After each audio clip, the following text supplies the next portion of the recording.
Otep à tous, bien-aimés frères et sœurs. Eh ben, les choses sont en train de se compliquer, sont en train de s'aggraver, j'allais dire, au Proche-Orient, au Moyen-Orient plutôt, entre l'Iran, Israël et les États-Unis. Vous savez que Israël ne peut pas attaquer l'Iran si elle n'a pas le soutien des États-Unis. Et je crois que la meilleure des choses pour Israël actuellement, et les États-Unis même, les néoconservateurs, c'est de mener cette guerre avant qu'une nouvelle administration ne vienne à la Maison-Blanche. Parce que cette nouvelle administration peut peut-être faire en sorte qu'on puisse éviter cette guerre. La deuxième des choses, c'est que l'Iran est un pays puissant, très puissant, hein, qui, avec une population de 89 millions d'habitants, sur une superficie de près de 637 000 km². Et ils sont dotés pratiquement de l'arme nucléaire, ils ont la capacité en tout cas, et ils l'ont prouvé, ils ont même fait des essais. Hein. Dernièrement, on a constaté qu'il y avait un tremblement de terre dans le désert, et ça s'est passé une seule fois, sans réplique. Donc on sait que c'est en général, quand c'est comme ça, c'est que c'est un essai nucléaire que l'Iran avait exercé. Donc l'Iran est une puissance qu'il faut absolument neutraliser. Mais pourquoi la neutraliser? Parce que si on arrive à abattre l'Iran, eh ben, on aura la main sur le Hamas, on va affaiblir le Hamas, et plutôt le Hezbollah, et en affaiblissant le Hezbollah, automatiquement on affaiblit aussi d'une part le Hamas. Parce que, en réalité, ce qui se passe actuellement, c'est que l'État hébreu n'a pas neutralisé le Hamas, ni encore le Hezbollah. Les deux sont encore opérationnels et dangereux. Surtout qu'on le voit d'ailleurs, le Hezbollah en ce moment continue de faire des victimes dans le pays, la terre bénite. Et ça, c'est un problème qu'il faut chercher à résoudre. Je pense aussi que les États-Unis et leurs alliés de la région ne peuvent pas demander à ce que ne peuvent pas aller vers des négociations. S'il y a des négociations, ça va prendre un coup très très fort sur le régime de Netanyahou. Ah oui, ça va prendre un coup. Mais alors, il prendra un coup très fort. Puisqu'il a fait tout ça. Alors pourquoi? Pour rien du tout. Et le monde entier est aujourd'hui soulevé, en train de regarder avec beaucoup d'attention. Donc, des négociations, c'est exclu. Et il faut carrément les neutraliser. Mais on ne peut pas aussi les neutraliser puisque on se rend compte que malgré tout ce que l'on a fait jusqu'à maintenant, eh ben, la population reste attachée déjà à ces mouvements et puis ces mouvements continuent toujours à opérer et dangereusement. C'est là le grand problème. Et il y a une autre raison, c'est que l'Iran fait partie des BRICS.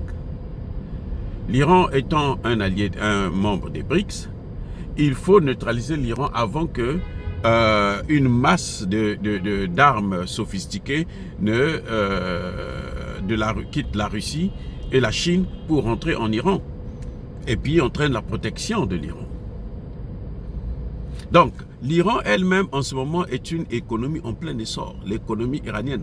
Ce n'est pas comme l'économie française qui est on a découvert qu'ils ont même volé 100 milliards. Macron, là, et le maire. Oui, donc, l'Iran, c'est une puissance économique. Hein, c'est une puissance émergente. Et si, militairement, elle est bien assise, ça va être difficile de neutraliser l'Iran. Donc, il faut le faire maintenant, le plus rapidement possible. L'Iran, pour sa part, n'est pas resté silencieuse dans son coin à observer. L'Iran aussi a été actif. L'Iran a circulé en Asie et dans la région du Golfe. C'est pour ça que vous vous souvenez qu'il y a eu la réunion, je vous avais parlé de ça, entre le président iranien et comment vous l'appelez, le président russe Vladimir Poutine. Ils se sont rencontrés, c'était pour justement parler de cette situation. Parce que, apparemment, les Iraniens sont convaincus qu'ils vont être attaqués par les États-Unis et par Israël. Ils essaient de faire de leur mieux pour éviter cela. Ils ont mené une diplomatie très forte où ils ont demandé aux pays du Golfe de pouvoir se mettre à l'écart. Et actuellement, les pays du Golfe, notamment le Qatar, l'Arabie Saoudite et autres, ont donné des garanties à l'Iran qu'eux, ils ne vont pas aider Israël si il y a attaque contre l'Iran. Ils ne vont pas faciliter la tâche des autres. Ils vont rester neutres. Et donc, pour eux, ils ne veulent pas du tout la guerre dans la sous-région. Parce que l'Iran a garanti à ses frères qu'elle n'a pas besoin de les attaquer. Elle n'a pas besoin d'avoir des problèmes avec eux. Elle ne veut pas la guerre.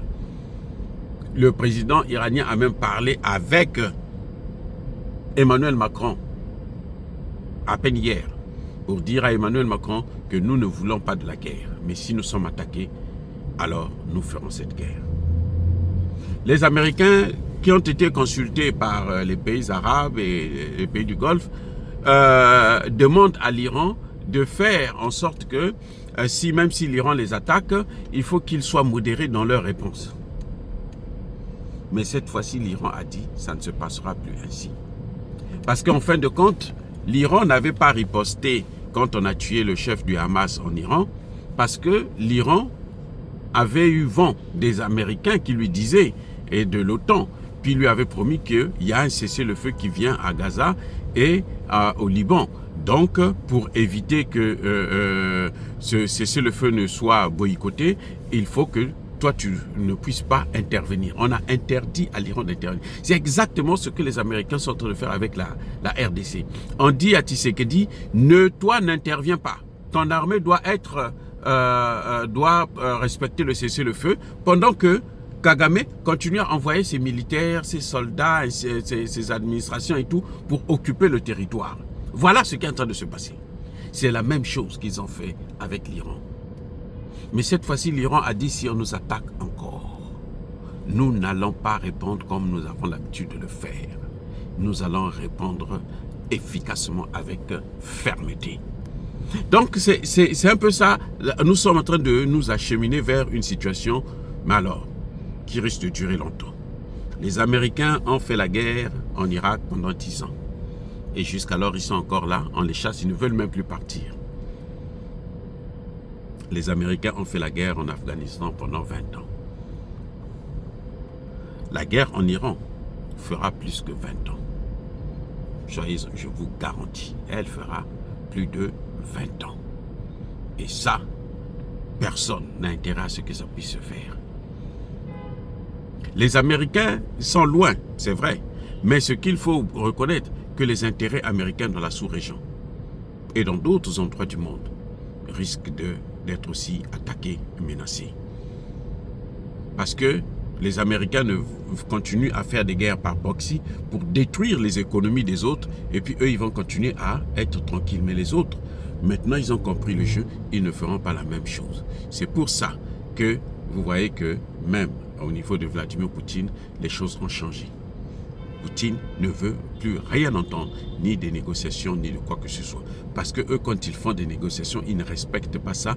Ils montent et ils font ce qu'ils veulent. Ils ont initié Kagame à le faire. Ils ont négocié avec Tshisekedi il y a 2 jours. Le même jour, quand leur ministre des Affaires étrangères repart chez lui, il dit que tout ça, ça ne compte pas. C'est zéro. Nous, on va continuer la guerre. On va continuer l'invasion. Et en ce moment, ils sont en train d'encercler carrément la ville de Goma. Est-ce que Tshisekedi va se réveiller un jour? Je n'en sais rien. Bref, en tout cas, il semble que cet affrontement est inévitable dans le Golfe.